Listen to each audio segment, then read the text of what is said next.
Avant de commencer cette vidéo, n'oubliez pas de vous abonner et de la partager. Pour s'abonner, il suffit de cliquer sur la cloche de notification ou le lien d'abonnement juste en dessous. Si vous avez donc des questions à poser, soyez donc libre de les poser dans l'espace commentaire. Bienvenue dans cette nouvelle vidéo. Nous allons voir comment grouper les champs numériques dans un tableau croisé dynamique. Alors, j'ai conçu ce rapport de tableau croisé dynamique en utilisant cette base de données, comme dans les précédentes vidéos, où on a les noms des clients regroupés par état, par région, par zone. Également, par rapport à la date de commande et la date d'expédition. On a également dans la colonne G de savoir si le produit est présent sur Internet ou pas.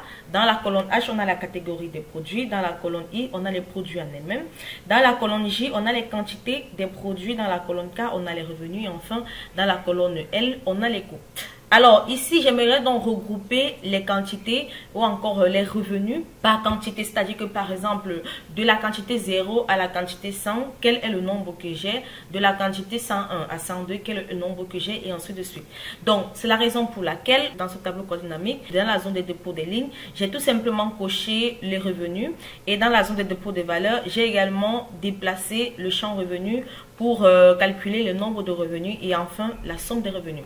Alors, on va maintenant voir comment grouper donc ces revenus de telle sorte qu'ils puissent être beaucoup plus courts ou encore pour que notre tableau dynamique soit vraiment beaucoup plus court. Comme vous pouvez le constater, il est vraiment hyper long. On va donc regrouper les revenus.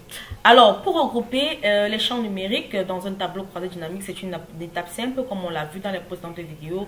Comme comment grouper les dates par mois, par année ou encore par jour. C'est le même procédé ici. Vous sélectionnez tout simplement un champ numérique qui vous permet donc de regrouper les éléments dans la plage égale. Alors pour cela, je vais tout simplement aller dans la colonne C et sélectionner un revenu. Voilà. Ou encore un chiffre d'affaires. Ensuite, je vais soit au niveau de l'onglet de analyse du ruban, dans le groupe, je clique sur grouper le champ ou encore je vais tout simplement faire un clic droit et ensuite cliquer sur grouper. Cela renvoie tout simplement la boîte de dialogue grouper un champ. Alors dans cette boîte de dialogue, on me demande donc de grouper au début de 3,9 jusqu'à la fin à 168 166 par incrément de 1000. Alors dans ce cas, je vais plutôt regrouper, ça dépend de moi et vous de regrouper selon votre disposition. Je vais regrouper plutôt de 0 à 180 000. Donc, je regroupe de 0 à 180 000, 180, 1, 2, 3, 0.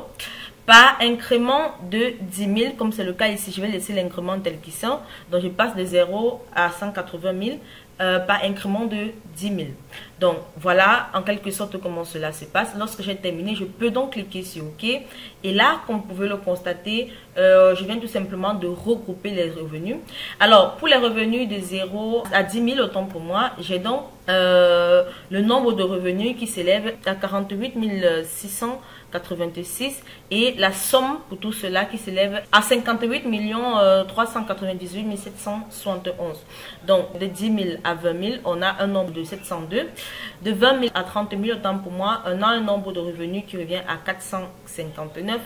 De 30 000 à 40 000, on a un nombre de revenus qui revient à 224. De 40 000 à 50 000, on a un nombre de revenus qui revient à 114 et ainsi de suite. De 160 000 à 170 000, voilà un nombre qui revient à 1. Voilà en quelque sorte comment grouper les valeurs numériques dans un tableau croisé dynamique.